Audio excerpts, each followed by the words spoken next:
Have you ever stopped to wonder how a website, actually remembers you? You log in once, click around, and it just knows who you are. Well, today, we're going to pull back the curtain on exactly how that magic works. Let's dive right in. I mean, it's a question we take for granted, right? It's just fundamental to how we use the internet. You log into a site and bam, it knows your name, it knows what's in your shopping cart, it knows your preferences. So how in the world does it pull off this trick? Well, here's the secret. It doesn't do it naturally. The protocol that powers the whole web, that's HTTP, is by its very design completely stateless. The best way to think about it is like a server with total short-term memory loss. Every single time you ask for something, it has absolutely no idea who you are or what you did even a second ago. And that's exactly what we mean when we say stateless.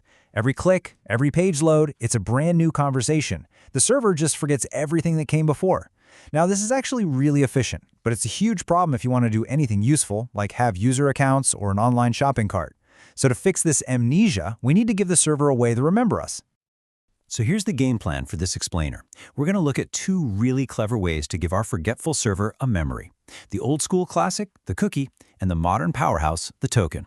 Then we'll throw them into a security showdown before we figure out which one is the right tool for which job.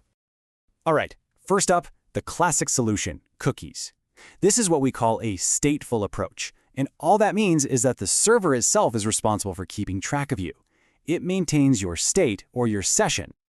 Okay, so how does this actually play out? Well, when you log in, the server creates a little file just for you in its database, that's your session. Then it gives your browser a kind of memory ticket with a unique ID on it. This ticket is stored in a cookie. From that moment on, your browser automatically flashes that ticket with every single request you make. The server sees the ticket, goes, "Oh yeah," looks up your file, and says, "Ah, I remember you." Now, the real beauty of this whole cookie approach is how simple and automatic it is. The browser just handles everything for you. And there's a key security feature called the HttpOnly flag. Think of it like a vault with a special rule. It tells the browser, hey, don't you dare let any of the code running on this web page see what's inside this cookie. This is a really crucial defense against a nasty attack called cross-site scripting, or XSS. But, it's not a perfect system. Because those cookies are sent automatically, they have a weakness. It's an attack called cross-site request forgery, or CSRF. That's where a hacker tricks your browser into making a request to a site you're logged into, maybe to change your password or make a purchase, without you even knowing. Now, modern defenses like the same site attribute help a lot, but the vulnerability is still there. Plus, if you have a massive app with tons of servers, making sure every single one of them can access that one session file can become a real architectural nightmare. And that brings us to the modern alternative, tokens. This is a totally different philosophy. It's a stateless solution. Instead of the server having to remember you, the token you carry has all the information needed to prove who you are. The most popular kind of token you'll see is the JSON Web Token, or JWT for short. The best analogy for a JWT is a digital passport. It's this self-contained, cryptographically signed package of information. When you show it to the server, it has everything it needs to verify you right there and then. No need to go look up a session file in some database. A JWT has three distinct parts, all separated by dots. Pretty simple. The first part is the header. This is just some basic metadata. It tells the server what kind of token it is, and crucially, which fancy cryptographic algorithm was used to sign it. The second part, the middle part, is the payload. Now, this is the juicy bit. It contains what are called claims, which are really just statements about you. This can include standard info like your user ID and when the token expires, but also custom stuff like whether you're an admin or a regular user. And finally, the third and most important part, the signature.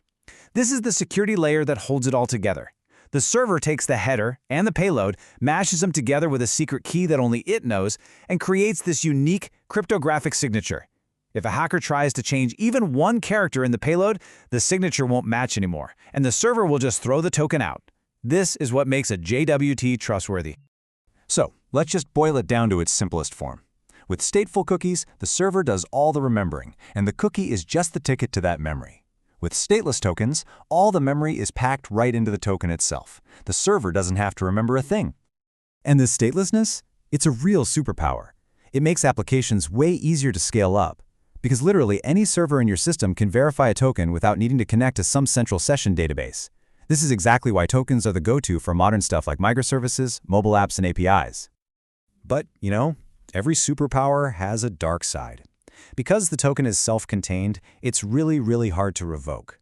If a token gets stolen, it's basically a valid key until it expires, and there's not much you can do about it. Sure, there are some complex workarounds, but they kind of start to defeat the whole purpose of being stateless in the first place. Okay, time for the main event, the security showdown. Both cookies and tokens have their strengths and weaknesses, so let's put them head-to-head against the two most common web attacks out there, XSS and CSRF. You know, a user on Reddit really just hit the nail on the head with this. A cross-site scripting, or XSS, attack is when a hacker injects their own malicious code into your website. And look, if that happens, you've got a huge problem on your hands, no matter what. But the kind of problem you have is very different depending on whether you're using cookies or tokens. Okay, this is where it gets really interesting. Let's look at that XSS attack first. With an HTTP-only cookie, the hacker's script can't read the session ID. That's a huge plus. But they can still make requests from your browser while you're on that hacked page. Now flip over to a token in local storage. The attacker's script can just read the token and steal it. Game over. They can now use it from anywhere in the world until it expires. But now for CSRF, the tables are completely turned. Cookies are vulnerable because they're sent automatically. Tokens are not because they live in local storage and have to be manually attached to a request, so they're basically immune to that specific attack. It's a major trade-off. So, after all of that, what's the verdict? Which one should you actually use? Well, there's no single right answer. It completely, 100% depends on what you're building. So here's the takeaway. If you're building a more traditional website, think an e-commerce store, a blog, a forum, session cookies are often the simplest, most secure, and most battle-tested choice for that specific job. On the other hand, tokens are the undisputed champion when you're building modern distributed systems. If you have an API that needs to talk to a mobile app, or a fancy single-page web app, or a complex backend built with microservices, the stateless nature of tokens is a massive advantage. And that kind of leaves us with one last big question to chew on. As our applications get more and more spread out, and we move away from these single giant servers, does that mean the old stateful session cookie is on its way out? Is a totally stateless, token-based world the inevitable future for how the web remembers us? It's definitely something to think about. Thanks so much for tuning in.